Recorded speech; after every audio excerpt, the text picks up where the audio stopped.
Hey guys, it's Grace. Of course, having a very Italian fiance means that I'm cooking up a ton of Italian food.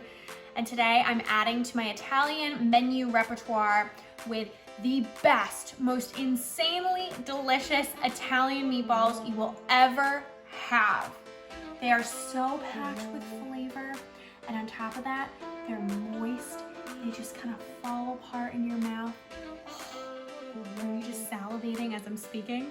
They're so good. So before we get to the meatballs, we have to prepare our breadcrumbs and our homemade tomato sauce. I'm gonna start over with the breadcrumbs. So you need to make your own breadcrumbs. It is so important. You can't buy them in the store because they're gonna come in this fine, fine dust, and that makes really dense meatballs. If you use a loaf of bread, you're gonna get nice, moist meatballs. So I have a big Italian loaf here, and I just split it apart, and I'm gonna be using the inside part of this. I'm going to make instant breadcrumbs. They're super fast and easy, trust me. So you're gonna pull apart pieces about this size. They're about a 1/4 inch or so. And I'm gonna do this until I have 3 cups of bread. I'm gonna put them on a cookie sheet. So I have my tiny little pieces of bread all torn up on a baking sheet, and I'm going to place this in the oven on the bottom rack for about 15 to 20 minutes at 350. And we're not looking to brown the bread, we're looking to dry it out. So if you put it on the bottom rack, it'll dry out as opposed to toast on the top rack when the heat is going right down on it. So I'm gonna bring this to the oven, and we're gonna start our sauce after. It's sauce time. I have lots of tomatoes, obviously the key to tomato sauce. These are whole tomatoes, whole canned tomatoes. I put 2 big cans in here. You want whole tomatoes because you want this sauce to be a little bit chunky. You don't want it smooth, and even the crushed tomatoes in the store don't give you that. I have tons of onion and garlic. I have a medium-sized yellow onion and about 2 cloves of garlic. I'm gonna pop that right in there. We wanna add flavor to this sauce. A pinch of salt, and then basil. I have fresh basil here. You can't go wrong with just adding some fresh leaves of basil into your sauce. So before we put this on the stove, I have a potato masher here, and this will be the key to our perfect crushed tomato sauce. I'm going to just squeeze some of these tomatoes just so they fall apart. You don't want a completely smooth sauce, as I said, but you obviously don't want whole tomatoes. That's no fun either. So I'm gonna give it a nice mash. That looks about right to me. Perfect. So it's time to simmer the sauce on the stove. Turn the heat to low heat. You're gonna let it go the entire time you're making your meatballs. So our breadcrumbs are done. They're nice and toasty and fabulous. I'm gonna put them all in a cup of milk, and the milk is going to create almost like this slurry, and it's going to create the moisture for the meatballs. So I'm gonna slide this all in. I'm gonna mix the bread in with the milk and let them sit until all the milk is soaked up. Our beautiful homemade breadcrumbs have soaked up all the milk. Look at that, all the milk is gone. And now we're just going to take big handfuls of the breadcrumbs that are soaked in milk and squeeze them out, because we don't want that excess milk. We just want the breadcrumbs that are soaked in milk. And again, this will create the moisture for the meatballs. So I'm gonna place this right in our meatball bowl. And this meatball bowl has 1 pound of ground beef. You want a high enough fat content to make the meatballs nice and moist. So it's 80-20. And then I have Italian sausage here. So equal parts beef and sausage.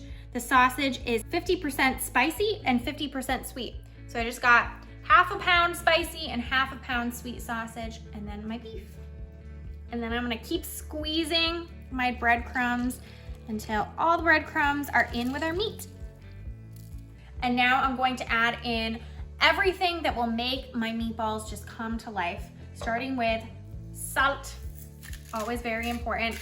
There's typically salt in sausage meat, so you don't need a ton, but you still wanna add a little bit. I have some chopped parsley here. It's nice, fresh parsley. This will add a vibrance, a touch of green. I have lots of garlic, very important for obvious reasons. I have ricotta. Now, I want to talk about this because this is something different. A lot of meatball recipes call for eggs, and eggs are the things that bind meatballs together. You need eggs to bind the ingredients together. But eggs can make your meatballs tough and dense. So I love whole milk ricotta. It's a great substitute for eggs. It works the same way, but it just makes your meatballs a little bit more moist. I'm gonna add that right in. And then I have some freshly grated Parmesan cheese or Parmigiano Reggiano, whatever you wanna use. And this, cheese and meatballs, just binds everything together, adds a little salt, little nuttiness, and it's cheese, come on. No reason needed. So it's time to get messy. I took my ring off. It's gonna get crazy in here.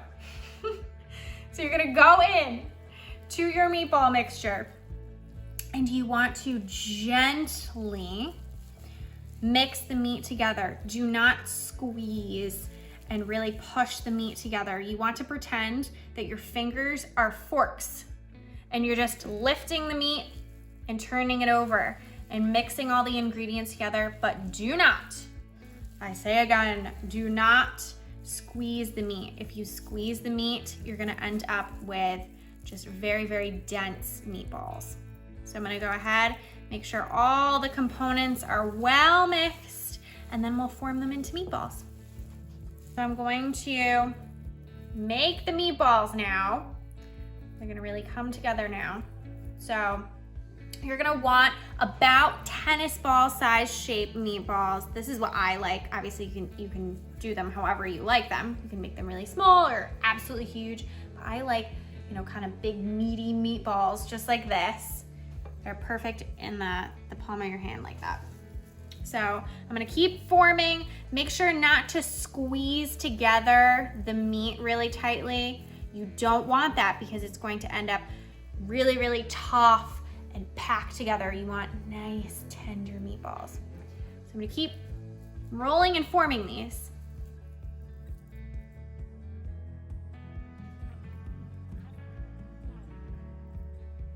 We're done.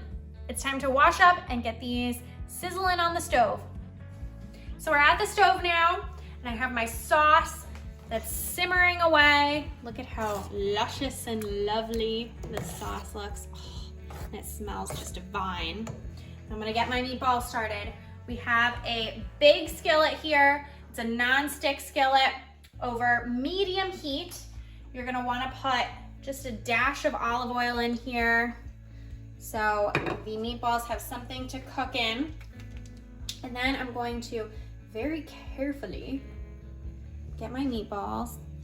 You're gonna wanna put them in your pan. You really need a big pan to do this because you're gonna wanna try to fit all of your meatballs.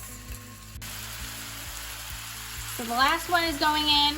I'm gonna let these sear on both sides for 3 minutes each. They're gonna get nice and brown on each side, and then we're gonna add some sauce. They're browning on side 2. So I'm adding some of my beautiful sauce into the pan now. I'm just going to put the sauce in between the meatballs so that it's nice and simmering and fabulous. And I'm gonna use about half of the sauce that we have. So it's time to put our meatballs in the oven to finish cooking. This is a oven-safe skillet. If you don't have an oven-safe skillet, you can always just put them on a baking sheet or a baking dish.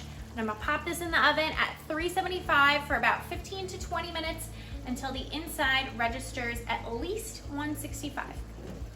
Look at these meatballs. They're out and I am hungry. The smell in here is absolutely insane. I can't wait to try. I've had my eye on this meatball right here. Look at that. so rustic. I'm gonna get a little bit of sauce, put it around there. You can garnish with a little bit more cheese or just some fresh parsley.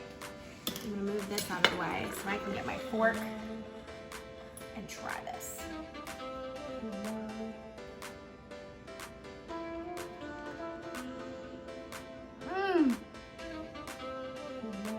So good.